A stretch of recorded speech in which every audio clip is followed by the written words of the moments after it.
It's once I started, it now says it's being recorded. I thought I had to hit that button. So looks like we have two. Yeah, they had to join after I hit start. So they're all flooding in now.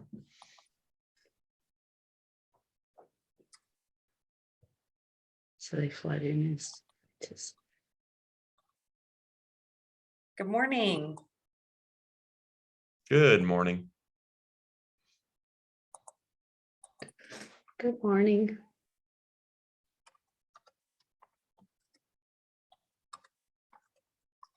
Thanks.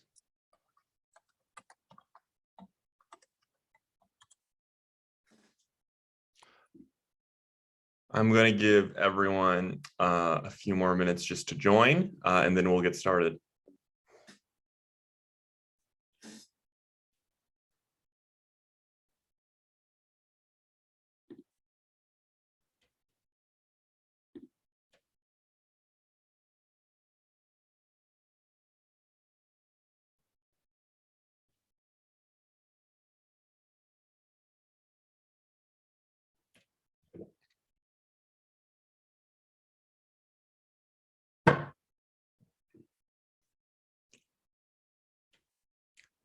Give it one more minute.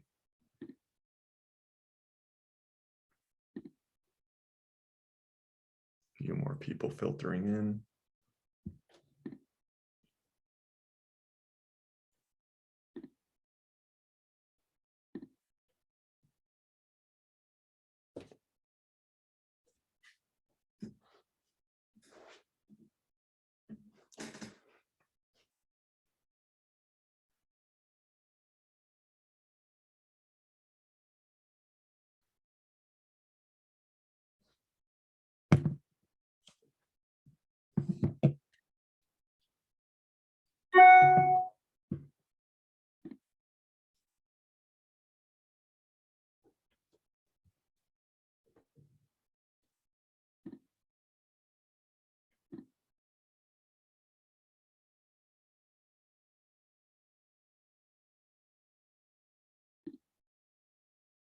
Okay, I think we're going to get started.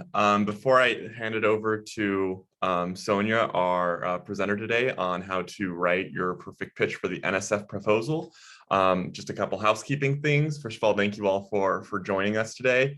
I'm going to put some links in the chat to some additional resources for you all. The first is a link to our webpage where we have listed upcoming ACA events. We have the data rights workshop April 16th, as well as a workshop on how to better connect with universities and other contractors through the SBIR program May 4th. So you'll be able to join. Oops, that's a direct message to Jill. Let me send it to everyone.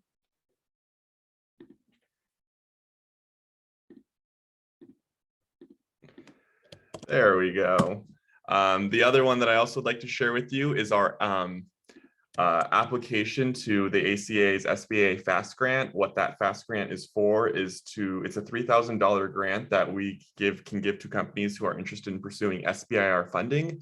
And the grant can be used towards any sort of cost that would go to submitting or filling out that application. So you could use it to hire a grant writer, access Arizona's core facilities networks, incubators, anything that would kind of set you up for success to successfully apply for that SBIR program. We'd encourage you to apply to that if you're interested in receiving an SBIR grant. And the last thing I would like to plug is another application for the upcoming Tech Connect conference in Washington, D.C., made in June 6th. What this grant allows us to do is reimburse the cost of the registration for companies that are interested in attending. For those of you who don't know, the Tech Connect conference is a great resource for individuals that are interested in receiving that SBIR funding. It allows them to connect one-on-one with program managers and ask questions about what they're looking for, about topics, and really give some critical insight that a lot of people cite as a reason for their success in receiving an SBIR grant was attending that conference and the things they learned. Before I kick it over to Sonia officially, I would like to throw up a little poll for everyone. This is just to gauge your familiarity with the SBIR program. While you're filling that out, please allow me to introduce our presenter, Sonia. let me see here. Cool. So yeah, allow me to introduce Sonia. Sonia has held executive management and senior technical positions and has also co-founded several companies. She has over 30 years of experience in systems engineering, quality systems, business development, and program management. Her expertise in the SBIR STTR program and consulting services to small business with this and other government funding vehicles have helped startups and small businesses raise tens of millions of dollars of federal funding. Sonia has a Bachelor's of Science and a Master's in Systems Engineering from the University of Arizona. So thank you everyone for filling out the poll, and thank you, Sonia. I'll let you take it from here. Thank you, Kyle. Thanks for the introduction. Thanks everyone for being here. And there's a lot of material to cover. Okay, today we're going to be talking very briefly about the SBIR program, but we're going to be doing a deep dive into what the NSF does and what they call America's seed funding. So I'm going to share my presentation slides if I find them. Okay, so there they are. Let me go back to where is the share screen? So I shared that. Do you see my slides? Yes, Sonia. Yeah. Thank you. Okay, so now there is a button, right, that I could use to switch to the different view, right? Let's see. Okay. There you go. Is that the right view? Full screen. All right.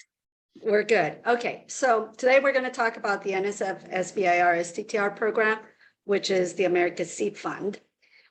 They were the original, let's call them inventors of what is now the SBIR program. So for today, we're going to cover a lot of stuff. We're going to talk a little bit about SBIR STTR. I noticed that a lot of people from the poll are not familiar with the program.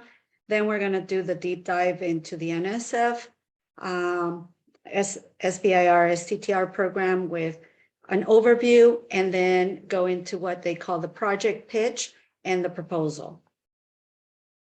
And what I'm going to do a little bit differently is, as we cover major sections, I'll take a break to take questions if there's any, as opposed to waiting all the way to the end. And if there's time at the end, we'll take more questions.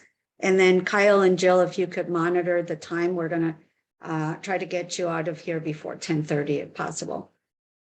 Kyle already introduced you guys to me. So I'm a consultant. I own OpSpot, and I am a systems engineer, and I have a whole bunch of experience working with the small businesses. And I have had my own startups, which have won SBIR programs on several of the different agencies. And my expertise is helping with commercialization strategies. Okay.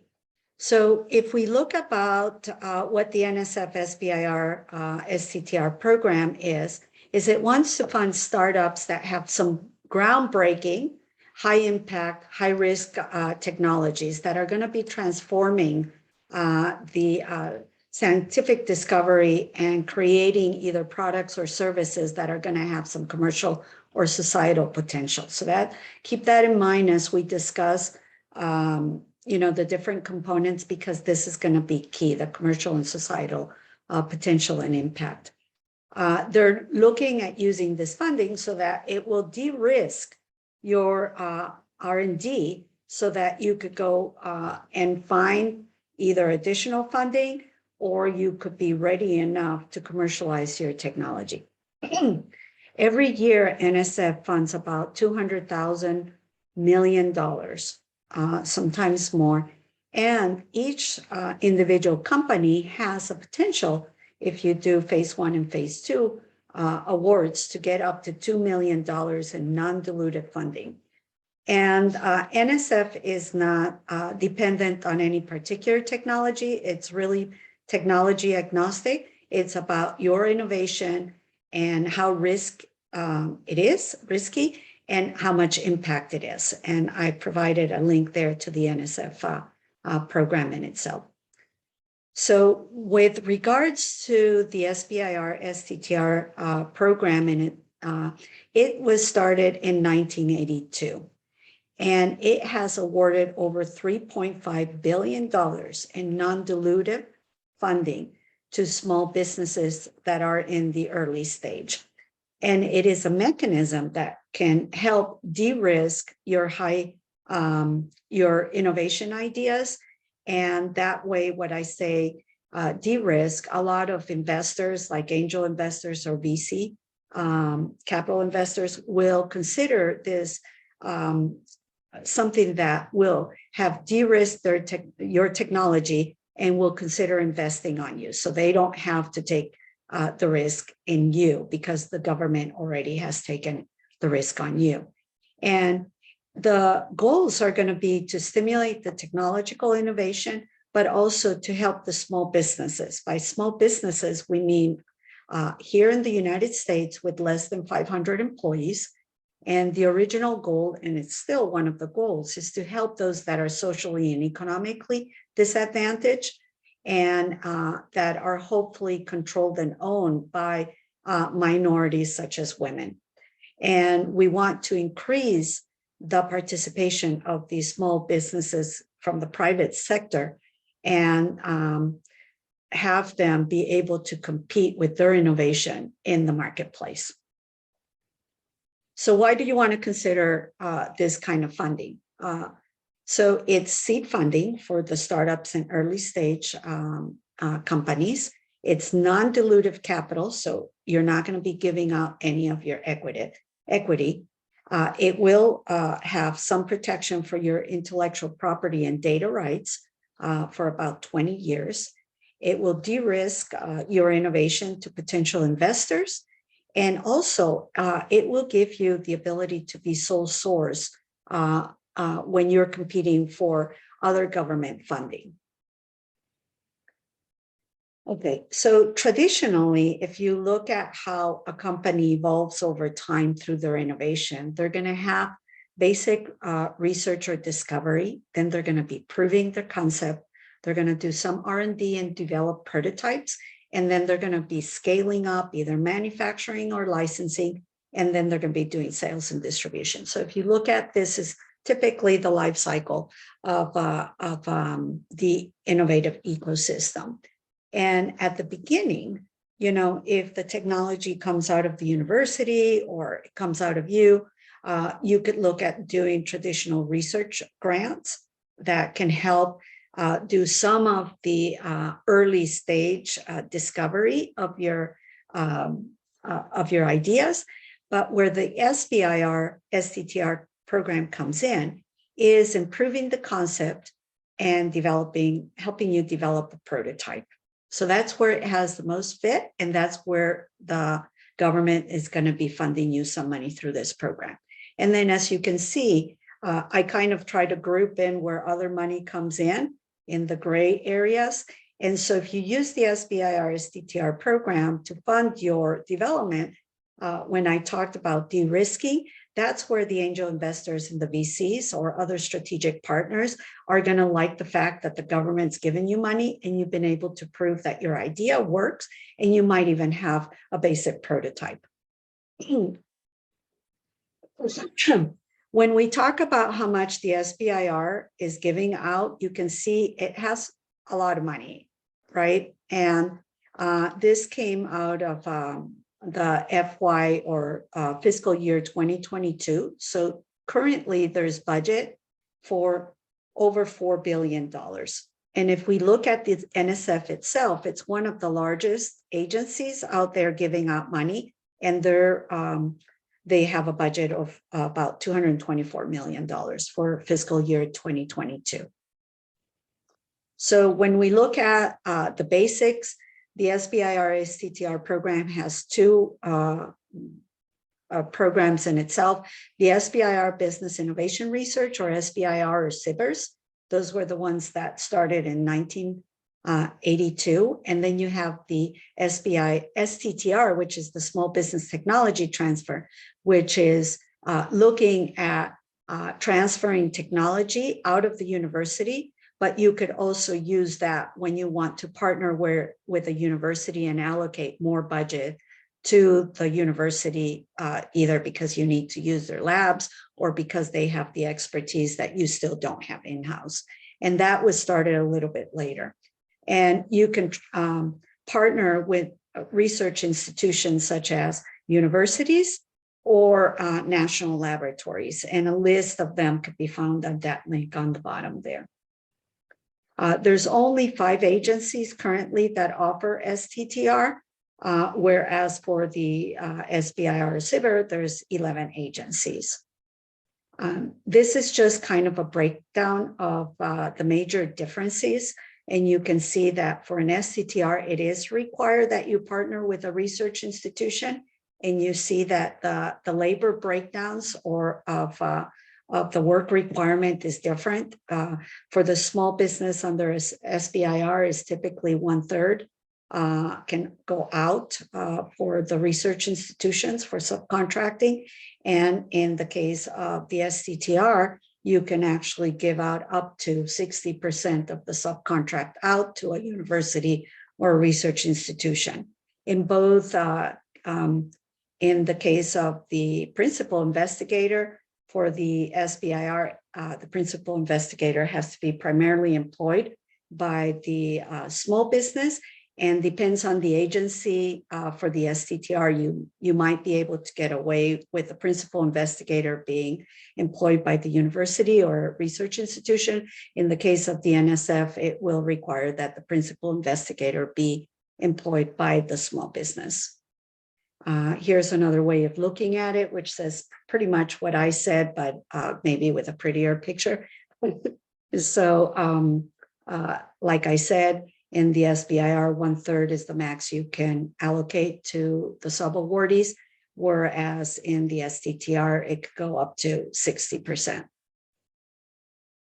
Another key difference between for the SBIR and STTR programs is agencies giving out grants or contracts. In the case of the NSF, they give out grants, which gives more flexibility to you, the small business, to submit your own idea and identify the need and the customer. Whereas traditionally on grants, such as on contracts, such as with the Department of Defense, they tell you what the requirements are and they are going to be the customer, right? So that's going to be the key difference between grants and contracts. And this is just the breakdown of who offers contracts and who offers grants. And you will notice that the NIH, National Institute of Health, offers both contracts and grants, as so does the Department of Education. But we're talking today about the NSF, and they do only grants. So who's eligible? You've got to be set up as a for-profit organization. Your place of business has to be in the United States. And by the way, so will your consultants and your subcontractors or sub-awardees. So the work has to be done in the United States, and it has to be done by a US company. And it has to be a legal entity. You might be able to apply for maybe through the pitch proposal for an NSF, but by the time you're going to be doing a grant or getting an award, you have to be a legal entity, and some of the registrations will require that you be a legal entity anyways. So if you're not a legal entity, start getting yourself structured as one. You cannot have more than 500 employees, and you have to have a high risk idea that is clearly addressing an unmet need. And you've got to propose research. This is not about getting money to spend on developing a marketing strategy. So you have to define a research strategy or define a program that clearly describes what you're going to do to take your idea from the proof of concept and develop a prototype that demonstrates that your innovation works. So high risk idea is typically something that has not been proven yet, and that that most people are not going to invest their own money doing. Something that's technically difficult, either an algorithm that will require a lot of computational time, and your innovation would make it require less and would give it a more accurate solution. That would be kind of an example.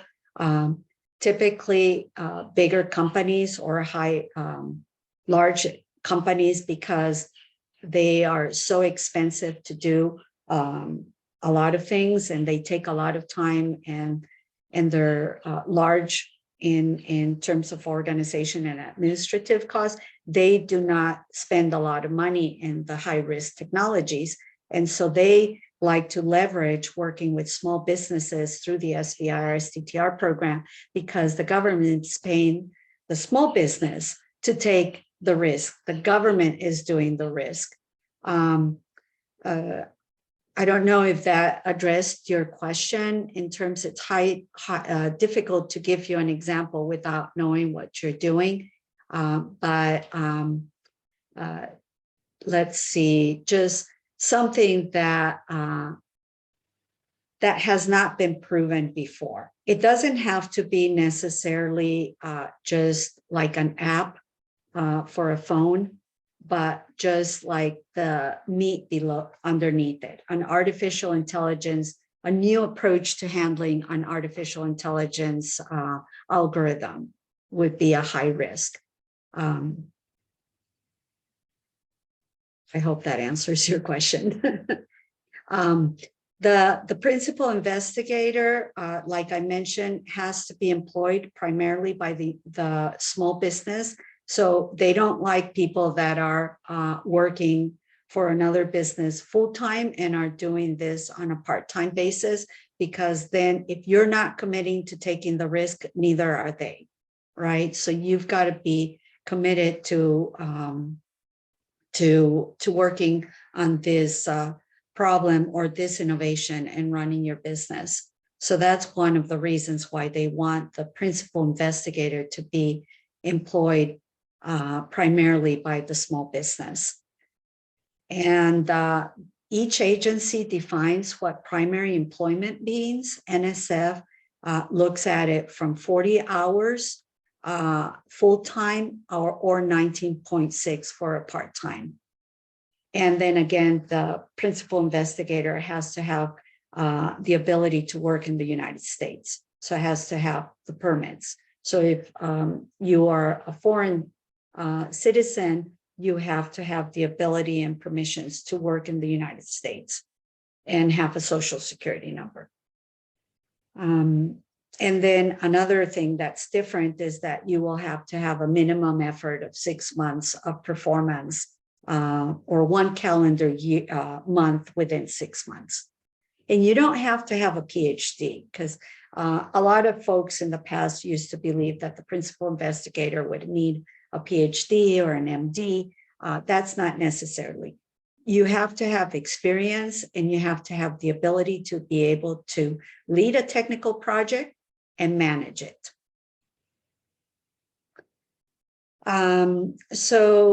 The statistics for 2020, there was over 50% of the pitch proposals that were submitted, 50% were accepted, 10% of the phase 1 proposals were awarded, 50% of the companies were first-time applicants, and 95% of the companies had less than 10 employees. So these are small businesses.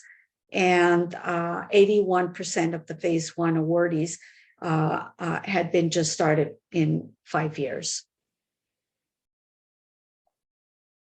So Adrian says, I'm a startup co-founder and I'm being paid for my work. How can I demonstrate employment on my startup? You're going to have to be a W-2 employee.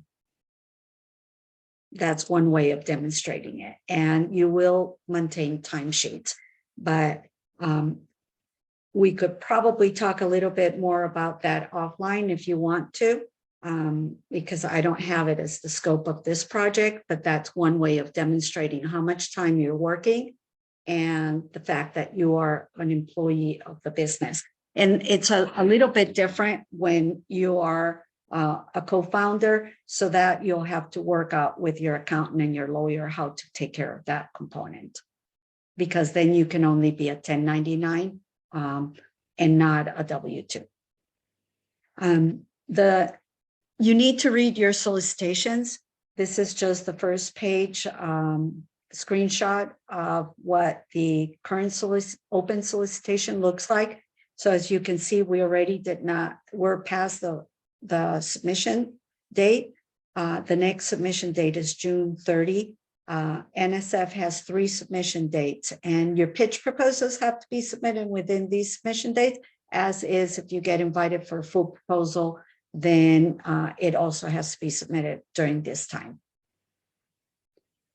The SBIR STTR program is a 3-phase program. Like I mentioned before, phase 1, remember that chart where there's the life cycle of a small business.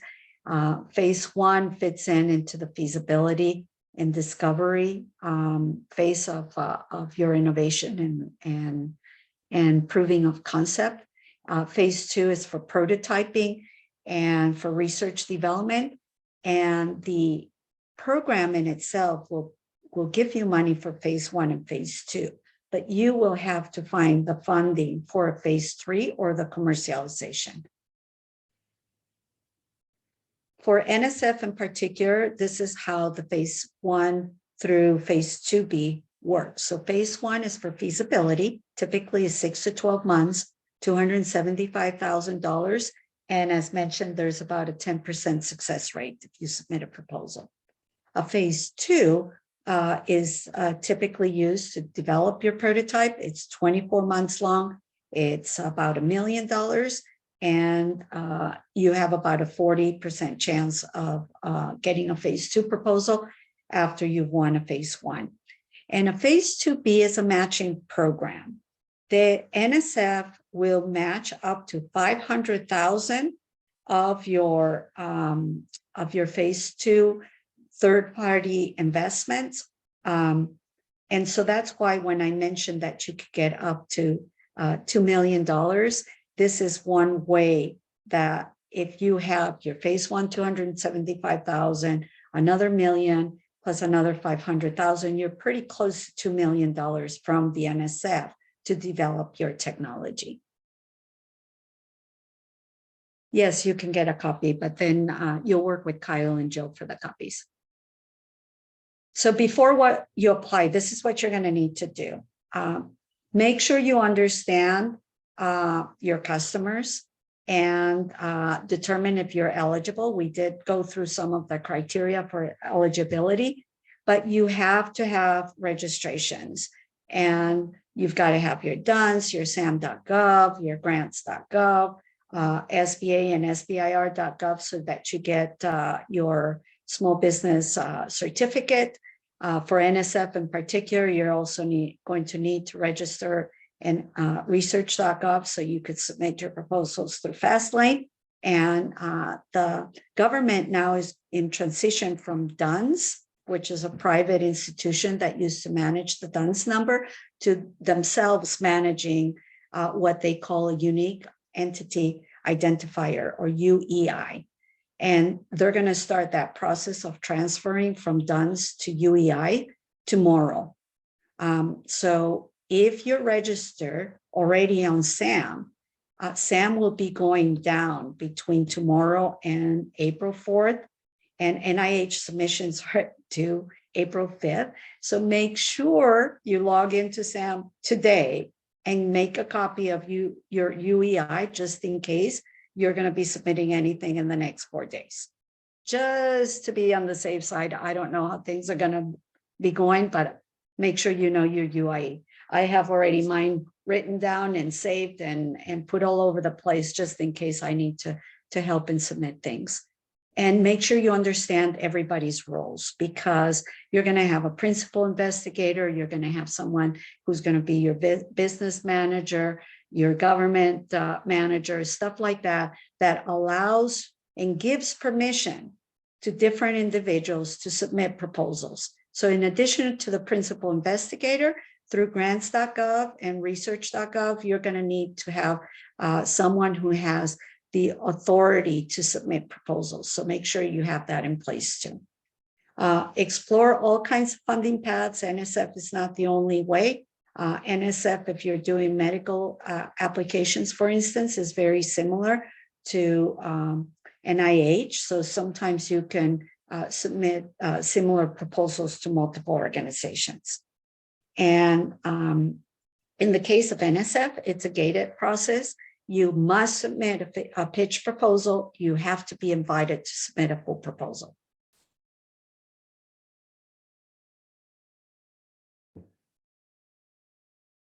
SAM is just going to be going down from April 1st through April 4th.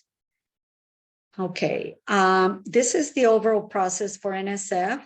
Today, we're going to be discussing the pitch proposal or the project pitch and the full proposal sections. But typically, this process is going to be taking from the time you submit a pitch. It takes a couple of weeks to get an approval. Then you have 1 year to submit your full proposal. I advise not to wait one full proposal. And from the time you submit your proposal till you get a notice of award or no award, it could be up to 6 months. So make sure that you have other sources of funding to keep going while you wait for that, right? And then you have another, 6 to 12 months to work on your project if you do get your award. So this is kind of what I talked about just in the previous slide. You have 1 to 3 months for each submission window. Then you have 3 to 5 months after the submission window closes to see if you get an award. And then after the award, you get a notice where they're going to be doing some due diligence, and you've got to be able to have all your quotes, all your information that you use to generate your budget or your key personnel, everything, your accounting system, everything ready so that if they give you an award notice, you can prove that you have all these procedures, all these people in place, because they will ask you to validate those things before they give you an award. Like I mentioned, for the year, fiscal year 22, there's about $200 million. And this is kind of the breakdown. There's going to be about 250 to 300 awards for of SBIRs and about 60 STTR awards. Okay, so this is a good place. Are there any other questions? I know I've been answering as they came before we move on to the project pitch. So Raymond, I created an account and registered our company on the NSF website. Okay, and I'm an administrator. And for some reason, I lost the question. Oh, sorry. It's over in. I found it. Yeah. Okay, I have authority to submit proposal.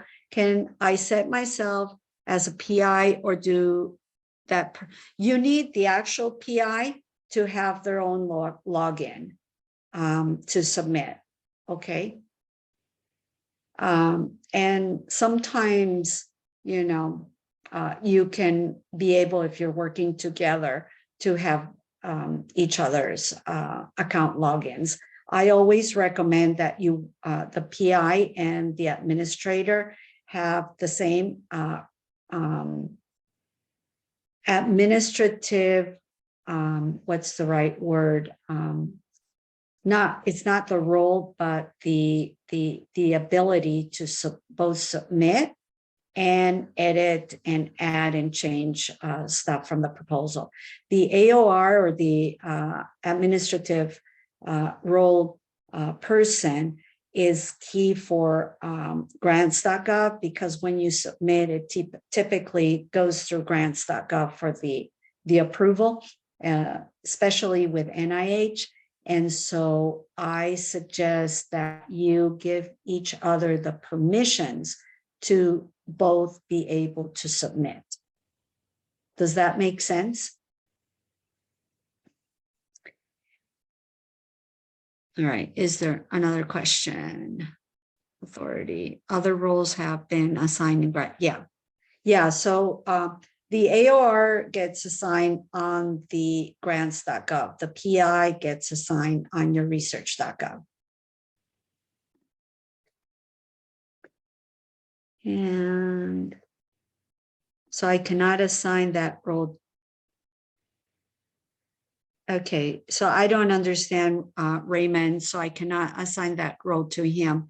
The PI has, in the case of NSF, the ability to submit the proposals, but you have to make sure that they also have the ability to submit on grants.gov, just in case. And when you have questions, usually the best way to get the latest is to ask the help desk on either research.gov or grants.gov, because they're very helpful and they'll tell you exactly, and they'll help you with the assignments of those roles. Can I ask my question live? Yeah, I gave you the ability to. Thank you. So here's the situation. So we're registered in all of the other websites that you listed up there, SAMS.gov, research, all the other ones. The only one that we were not registered in was NSF.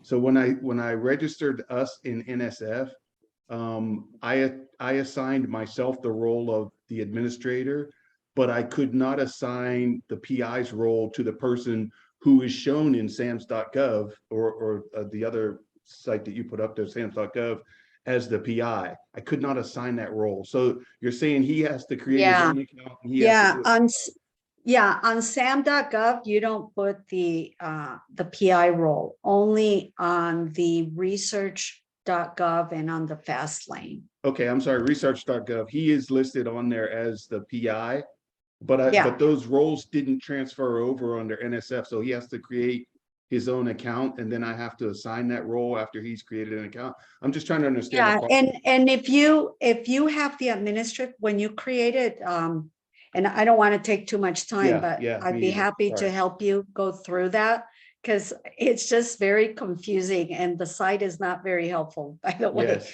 So I typically go in with you, and then we create a company account, we create the administrative account, then we create the account for the PI validates it, and then you give them the authority so that they could submit the proposals. Okay, thank you. Yeah, it's not easy or intuitive, by the way, at least not to me. So, but if anybody needs help and we have sufficient time, we can set you up to go through it, because it's not easy and it's iterative between research.gov and Fastlane.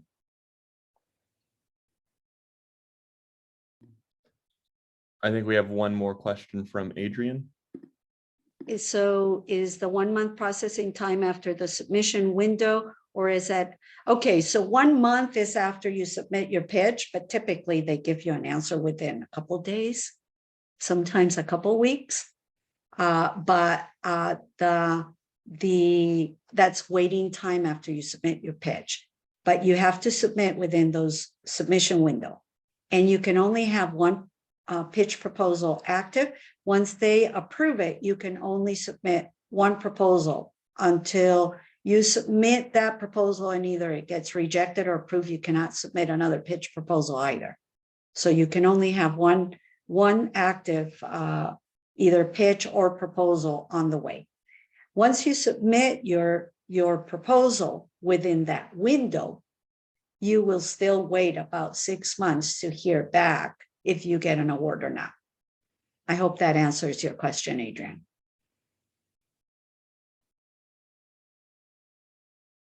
Okay. So let's move on.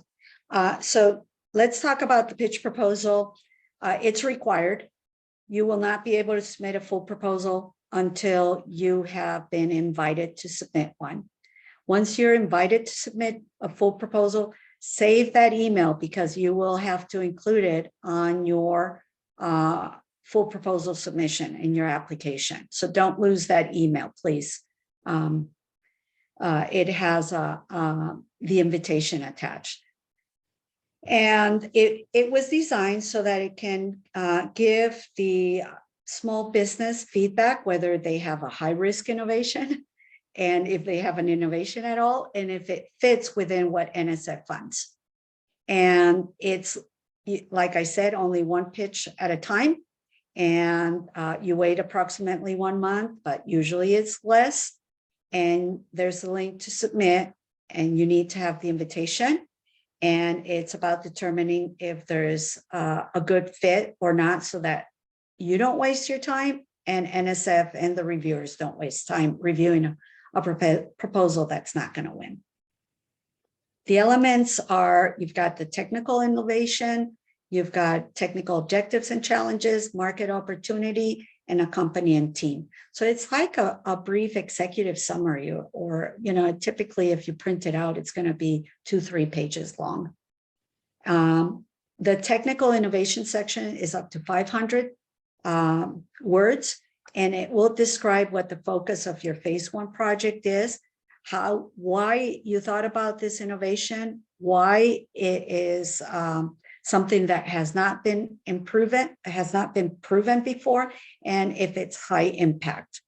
And I gave here an outline of what to put within your technical innovation: an opening paragraph, a brief description of the origins of the innovation, describe how it fits to be on R&D and unproven, and at what technology level you're going to be at the end of the phase 1 or where you are today. And the technical objectives is also 500. And this outlines what you're going to be doing and how you're going to be addressing your technical risks of that innovation.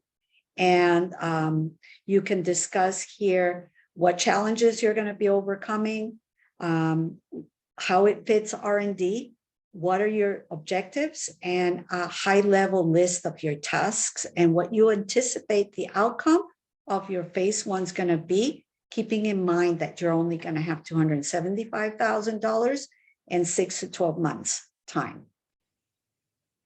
In the market opportunity, it's up to 250 words. Here's where you get to tell who what's the market, how big is it, who is your customer, what are their pain points, and why do they care, and what's going to be the value proposition to the customer.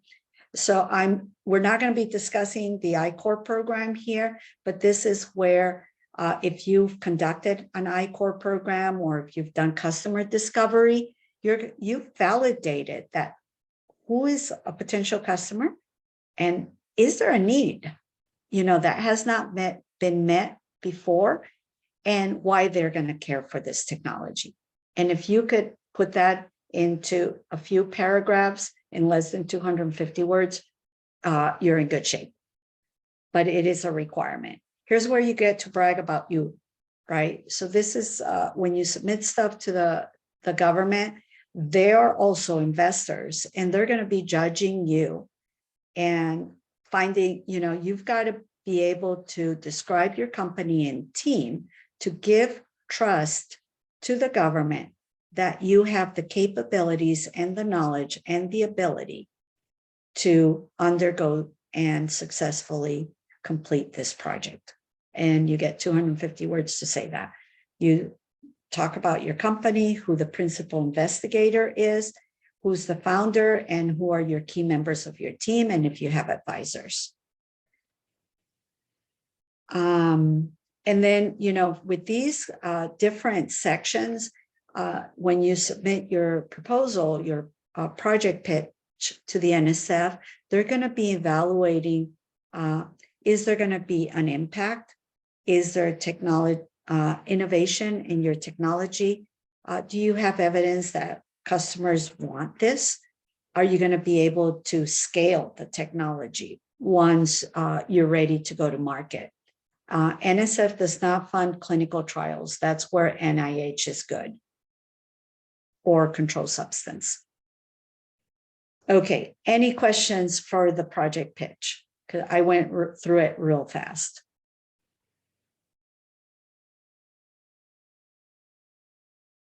Okay.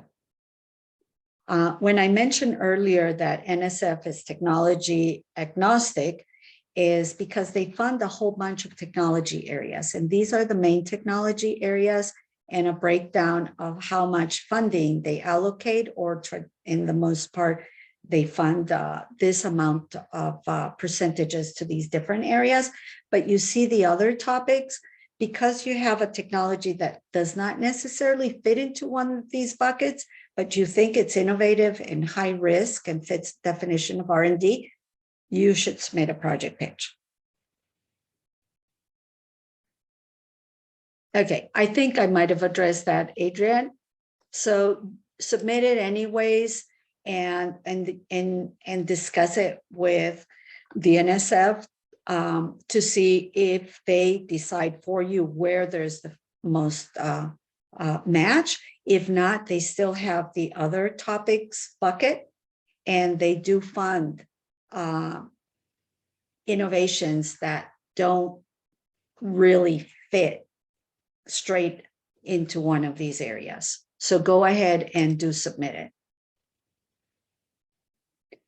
Okay, so once we start looking at what it takes to write a proposal, these are the main areas. You've got to demonstrate you have the business, that you have the technical abilities, that you know there's going to be budget, and about your company and your team. So as far as business is concerned, there's going to be a whole bunch of admin stuff that comes with the registrations.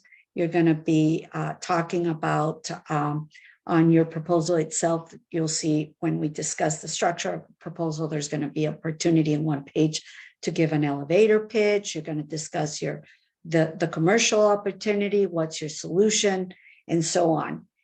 When it comes to technical, you're going to be describing your technology and your approach and how it's going to be impacting society and any other broader impacts, the environment, STEM education, underrepresented communities. You've got to understand from the budget standpoint, what are your direct, indirects. A fee is like a profit. You could allocate some money, typically it's 7%. You're going to be able to, you're going to have to justify that. You are going to have quotes and understand, are you going to be running your business yourself, your accounting, or are you going to hire someone? That probably goes into your indirect costs. Who's your principal investigator? Do you have a co-PI in the case of an STTR? Have you done previous research, or are you waiting for awards? And you generate bio sketches. So all these are different components of your proposal. They either will be submitted on your fast lane in research.gov, or they're going to be areas that are included in the technical write-ups of your proposal. So let's go into the proposal section. So when we're looking at the associated documents, these are the different documents that will be submitted on your research.gov. You've got a project summary, description, references, bibliographical sketches, and so on. In today's workshop, we're going to be talking about summary, the project description, and budgets. But all the rest is going to be important, and you can get a lot of the details out of the solicitation and the instructions. And I always recommend letters of support, because that's going to be key to validating the need and the interest from potential partners, customers, or anybody who's going to be investing in you. So the project description is the main document in your proposal submission. And these are the different sections that are part of that document: the elevator pitch, the commercial opportunity, your technical solution, your company, what R&D you're going to do, or your approach, and what are going to be the broader impacts. And so I'm going to discuss what is each of this and what is important on each section. The elevator pitch has to be 1 page, okay? And it's part of the instructions. As reviewers, we just don't like it when they go over 1 page. So please stay on 1 page. What is new on the current solicitation is this motivation paragraph where you get to describe why are you pursuing this and what's going to be the impact if you're successful. What motivates you? What's the drive behind this innovation and you and your company? Who's the customer? What's the value proposition for that customer? And then what is your innovation? And what makes it an innovation? Is it original? Is it unusual? Is it novel? Is it going to be disruptive or transformative as it compares to the current state of the art? Okay. And that you get to do all in 1 page. In the commercial opportunity, here's where you get to describe your market, the need, who your customer is, and you know, how are you going to, during your phase 1, what you're going to be doing through proof of concept, how is it going to validate that value to that customer? And you have about 2 to 4 pages, give or take. And as you're creating your proposal, put as much as you need and then start trimming, right? So that you fit into the limit of, if I am correct, I get confused. I'm right now working on the NIH proposals. This one's going to be a total of 15 pages. I remember. So the technical solution is probably going to be 1 to 3 pages. Here's where you get to describe what your product or service is. And you talk a little bit about the solution and the technology. What are going to be your technical risks and challenges and how you're going to be overcoming them to prove feasibility on your 6-month phase 1. Do you have intellectual property? Is it yours? Are you licensing it from the university or from a partner? Does it come out of an NSF lineage? So in the case of universities, sometimes the university already funded some of this project discovery or innovation discovery. So here's where you would list the NSF lineage and the grant numbers. And if you've done I-Corps before, get to brag about it. This is really important. Us as reviewers like to see that you've done customer discovery, and especially if you've done the I-Corps, because you'll have had the opportunity, if you get to this stage, to have had validation of the need of your innovation. And you're going to know who the customers are, and you will most likely have the good letters of support that you can include on your proposal.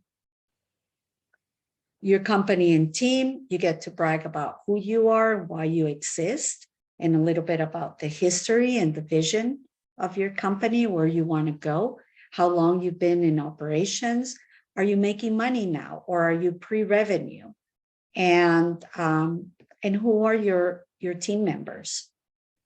And then, of course, if you're going to have consultants or sub-awardees, you could put that a couple of paragraphs on that too. And then you get to justify on the budget justification section too, what they're going to be doing. Intellectual merit.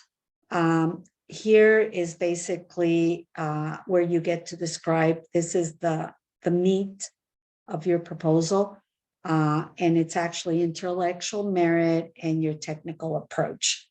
So you get to discuss what are your technical objectives, what questions you're going to be addressing, and what's going to be your approach to demonstrate and to reach and prove those objectives. And what I like to do here, and I think it's very important, and the reviewers will take a look here, do you have measurable objectives? How are you going to measure success? And that's one of our review criteria. So if you don't know how you're going to measure success and that you've achieved and demonstrated your objectives, you're probably going to get a low score. Excuse me. And you're going to need a timeline too. So what you're going to be doing, why you're going to be doing, who's going to be doing it, and for how long you're going to do it. And this broader impact section is new. It started in the previous solicitation from last year, and it typically is about 1 to 2 pages. And you get to discuss what is the impact of your technology should you prove that it's feasible and it goes to market. And here are some of the examples of what broader impact means. Does it improve the competitiveness of our country? Does it improve the welfare and the health of the people? Are you supporting the United States defense? Are you improving or enhancing partnerships between academia and the industry in the US? Are you helping increase the STEM workforce? Is this something that will be used in the K through 12 education? Are you generating more jobs? Is this going to be improving the climate change? So any potential broader impact, here's what you get to discuss it. And oh, by the way, it can give me this return on investment, and this is how big the market is, right? So project summary, only 1 page. And this gets submitted online. It's not a document that you submit or attach on your solicitation, but it will be 1 page typically. And I call them box 1, 2, and 3 because that's how you're going to see it on the research.gov or Fastlane.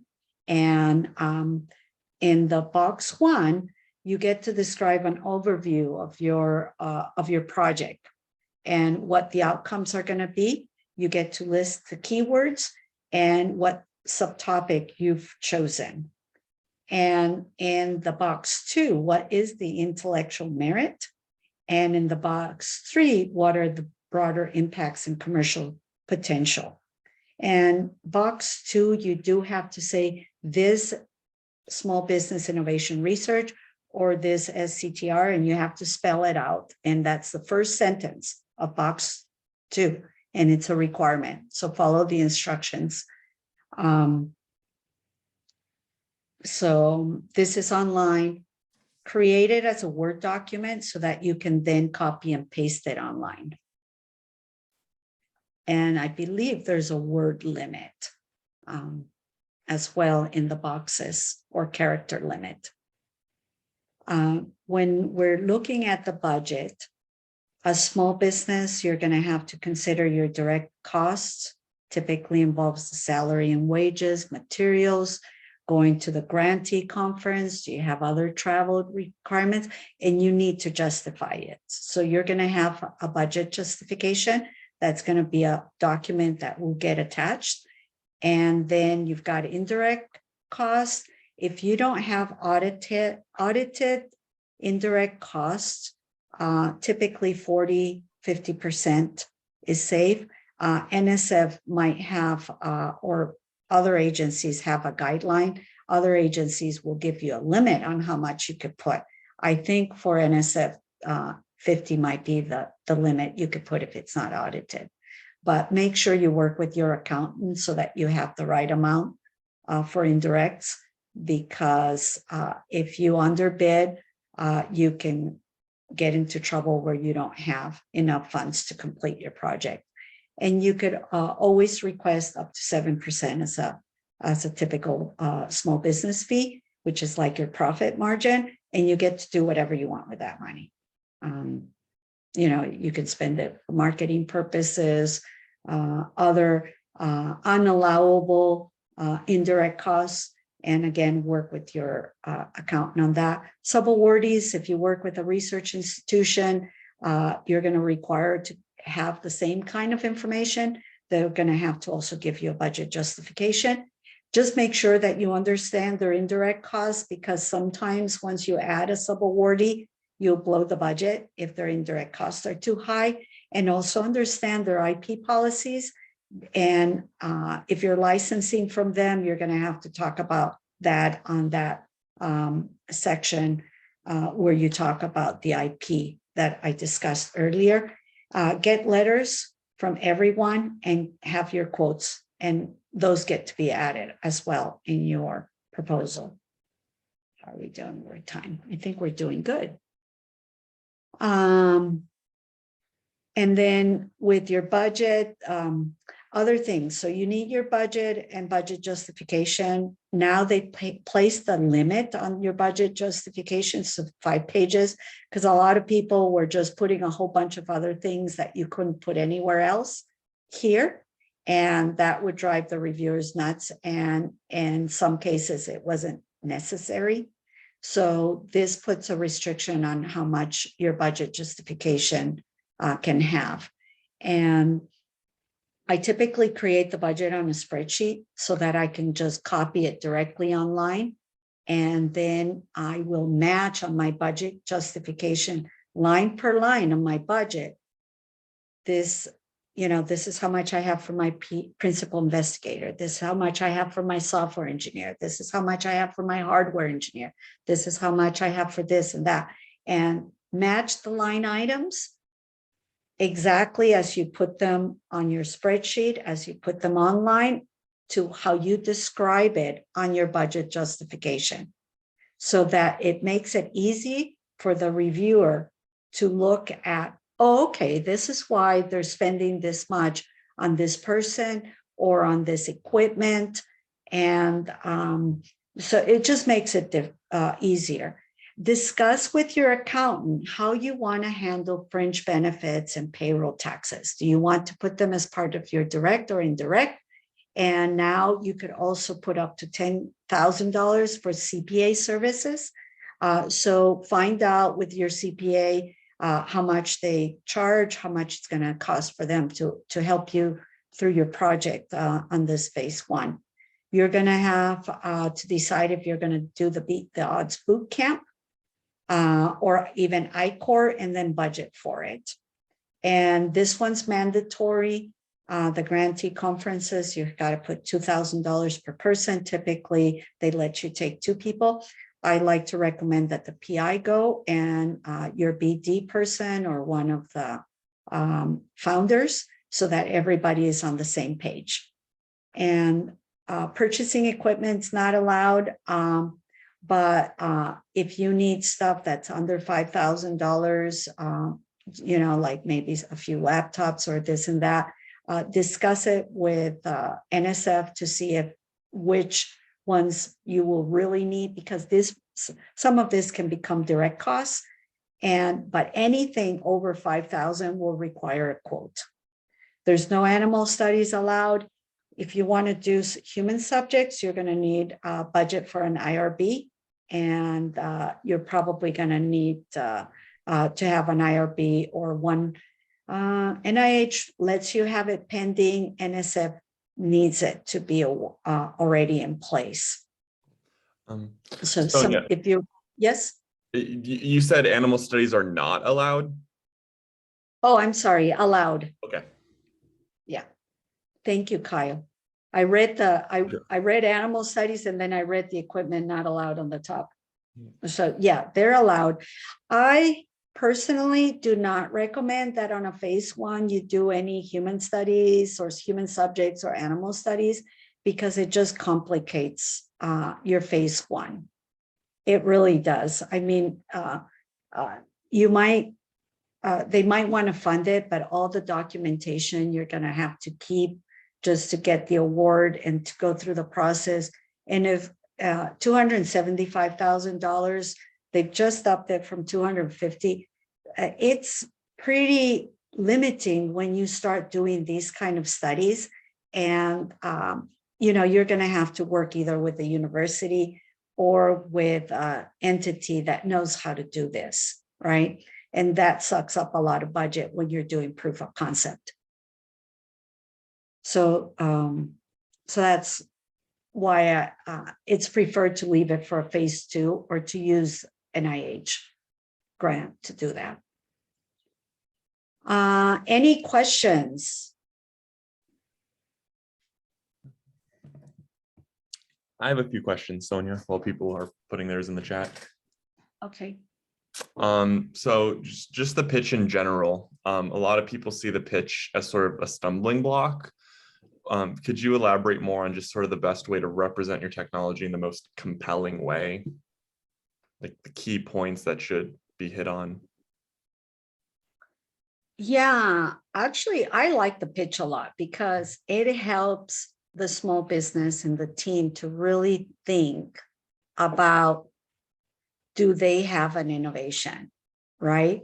So if they can get past that first gate, then it gives them confidence that they're on the right track. So it might be like scary, but it really isn't. If you do a compelling pitch, you could use that also to talk to potential investors. You could use it as an executive summary. Just, word of caution, non-proprietary, right? So don't put your secret sauce or anything that's really private or confidential in there. But I like to use it just so that you think about the high level. What is my innovation? What are my objectives on this phase one, and how can I do it, and who's going to do it, right? So it answers all those things in a very succinct way, right, and condensed. But it also helps you think about, and I always use the example of an app because everybody thinks I have such a cool app, but an app in itself is not innovation. Anybody could go and create a fancy looking app, right? But what is behind that app that nobody else is doing? So, are you gathering the data that is going to be used to train an algorithm that's going to predict if you have, a very bad outcome if you don't go to the doctor right away, or raises a red flag for a heart attack, a potential heart attack. And so those kind of things clearly put you on the track to an innovation. But if you say, oh, I have a really cool app that gathers data and presents it, then maybe not, right? So I think from that point of view, if you can elaborate and what's different, what's unique, why is it risky? Going back, why haven't other people done it before? It's not necessarily that they didn't think about it. It's just because they don't know how to solve that problem, right? But if you have an idea to solve something that has not been solved before, that can save people's lives, that can improve and make, for instance, our warfighters be able to complete a mission and come home alive, right? That makes a significant difference. So I hope that answers your question, Kyle. Yeah, no, that does. As far as a timeline goes, how long should individuals give themselves to create the pitch? And then how long would it take to hear back, and then give them time to also submit their proposal in the same submission window? Yeah, so when I talk to folks and they come and ask me, should I submit to NSF? I said, okay, here's a template, write the pitch. We iterate a couple of times, and probably within a week, most 2 weeks, we have a compelling pitch, right? And then within a week, 2 weeks, I have never seen it take a month, at least not with the people I've worked with, but within, say, no later than a month, you hear it. So the submission window opens, and at most a month has passed, right? Since you submitted your pitch and you got approval for proposal. Now you have another 2 months to submit and still be in the same submission window. Mm-hmm. So that's kind of what I would recommend. Mm-hmm. But you can submit your pitch anytime and it will be reviewed. But your proposal it will not be advantageous to submit early on the submission cycle, because typically they will not review it because they have so many. They tend to stick to reviewing the proposals in this submission. It doesn't hurt to submit early, but it probably won't be reviewed until they've gathered all the proposals for that submission window. If for whatever reason you submit your proposal and the submission window ends before you submit your pitch, and then the submission window ends before you submit the proposal, and you get the invitation to submit the proposal, can you submit the proposal in the next window? Yes, because remember, they give you 1 year after they approve your pitch. You have 1 year to submit a proposal. So I don't advise to wait 1 year, because a lot of things happen in 1 year. And as a small business, you're probably going to keep on improving or keep going, right? With either your money, other people's money, friends' money. Somehow you keep going, right? So what you proposed on your pitch that was accepted, if you wait 1 year, you probably have done part of that work. So your pitch is obsolete. So then you might have to submit another pitch or request, or just request to make an exception. I don't know. That'd be something to ask a program director how to handle that. But I've had case where the customer had a proposal, a pitch proposal that was accepted, and their proposal was due March 8th. That's when the 1 year window finished. But the submission window finished March 3rd, right? So that pitch proposal was no longer valid because by March 8th, because that was already in a different submission window. So they had to submit that proposal by March 3rd. But the material and the technology they had developed was already significantly different than what the pitch proposed. Okay, yeah, no, that makes sense. Yeah, and so at that point, because they were already into a new submission window, it was right now, there's no advantage for them to submit a proposal by March 8th. We should just right now submit a new project pitch with the changes and submit a new proposal by June. Cool. If they get invited. Okay, cool. And you said that if you submit early, they still will typically only review it after they have kind of gathered everything towards the end of the submission window. Yeah. How long does it take after they start reviewing for you to know? About 6 months. About 6 months. Okay.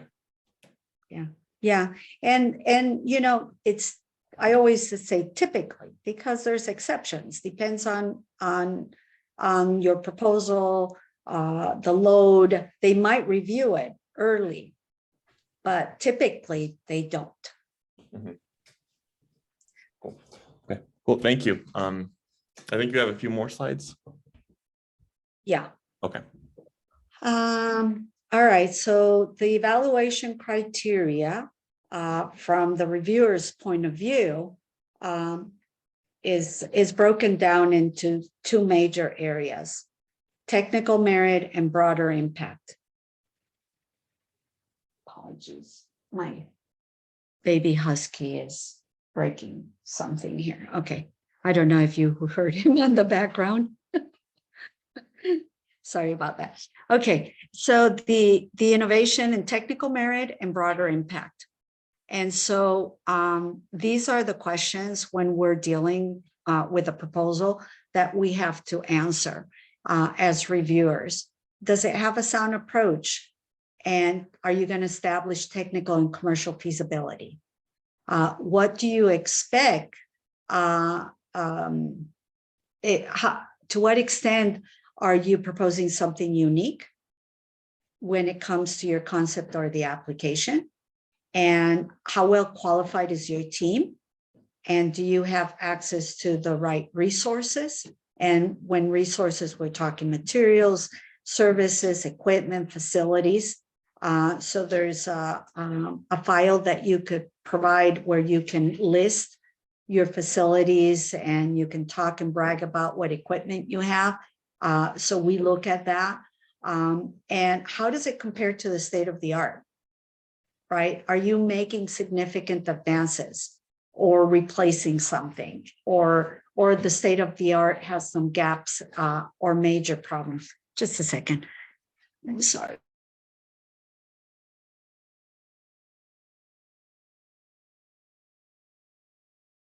All right, I hope he stops that. Okay, and then when it comes to the broader impact, what are the commercial and societal benefits?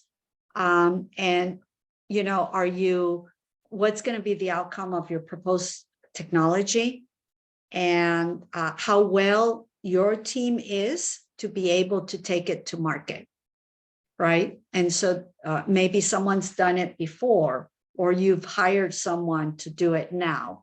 That's going to be important. Or in the worst case, sometimes small businesses don't have this person in-house, but the fact that you acknowledge it is important too, because you're understanding where your gaps are, and you know what you're going to do if you get this funding, right? Let's see, I also look at, so what are the strengths and weaknesses from the team? Have you described your commercialization strategy? Do you know how big the market is? What is your go-to-market strategy? Do you have a pricing strategy or business model? Are you going to be selling? Are you going to be licensing? If you're working with the university, have you described how you're going to license the existing IP? Who's going to own what? Did you put a compelling budget justification? Does budget make sense within the timeline and the tasks? Is the budget sufficient, right? So we look at all those things, and we qualify our review into these two buckets of technical merit and broader impact. So we discussed this a little bit from the commercial impact. How big is the market? Here you can discuss, here's the total available market. So you could do the TAM, the SAM, the SUM, right? So here's how big the market, but in reality, this is the portion that we are going to be targeting. This is where the customer is, this is where the need is, and this is what the value will be to that customer segment. And then again, if you've done the I-Corp, talk about it. What was your discovery? What did you find out about your customer, and how would they be purchasing? Are they going to be licensing? Are they going to be your partner? Or you're going to be building the stuff or the widgets yourself and selling them? That all gets described in that commercial opportunity. And when we review it, these are the kind of questions we're going to be asking. Okay, to summarize, if you're doing this by yourself and for the first time, expect to spend maybe up to 200 hours. This is not easy. Otherwise, everybody would be doing it. Register early. Make sure that you have to submit that project pitch, and you can't submit a proposal until you're accepted. Communicate with your program manager, that director. Do it early. Do it maybe before you submit your project pitch, or take the feedback. If they don't accept your project pitch, they're going to tell you why. Sometimes you'll be able to correct it, and sometimes you're going to know, okay, NSF is not a good fit for me. I've got to find money somewhere else. But once you do win, that communication with these individuals is very critical, because they will support you and give you feedback through the process that can help increase the probability of winning that phase 2. So communication is critical across all the agencies, in my opinion. And make sure you read the solicitation and follow the instructions. Most people even if you get consultants, you've got to be responsible. You need to understand the solicitation and what they're asking for, because then you're not going to understand why, when I'm working with you, why I'm asking for some information or why I'm doing something. So you always need to understand and read the solicitation. And if you don't understand something, ask questions. There's all, here with Jill, Kyle, myself, we have such a strong, big ecosystem within Arizona with the PTACs, with the universities. There is so many resources that can help you in addition to the agencies themselves. So that is what I have. Any other questions?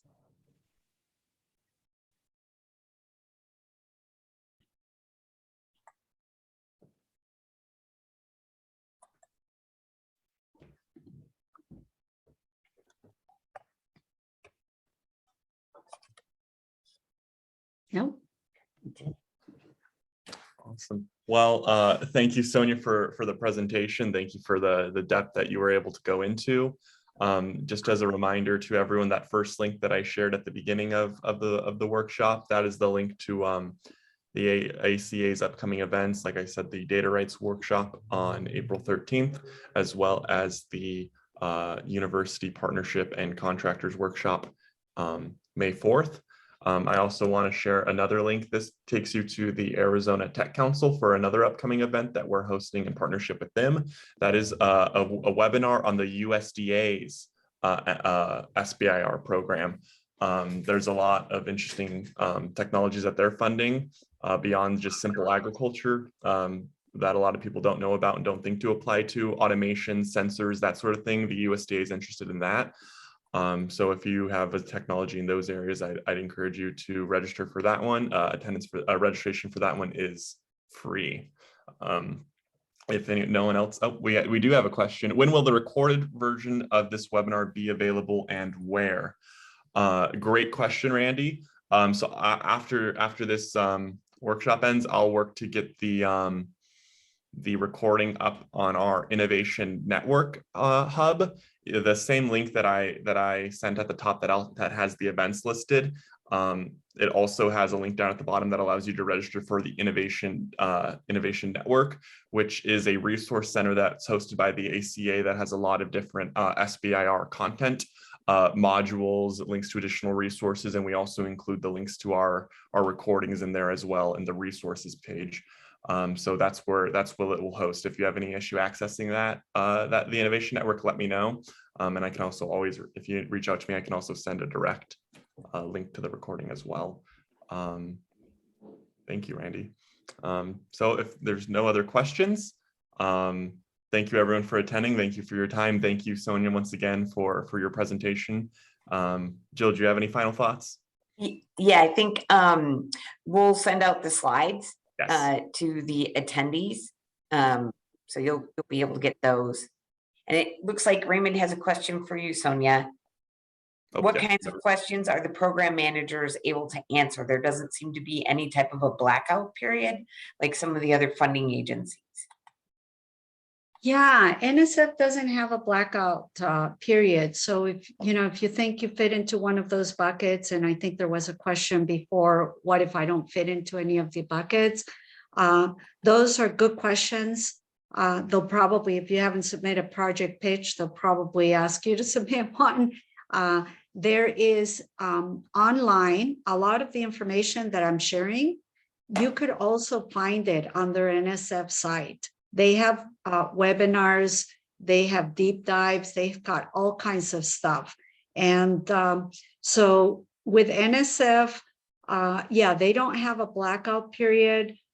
They're not going to tell you how to do anything in particular. And usually if they see that you have an innovation when you submit your pitch, they're not going to say they're going to award it. They're just going to say, yes, this fits, within what we have. But when you do have an award, they're a little bit more open in terms of critiquing or asking you, pushing you more towards in your proof of concept.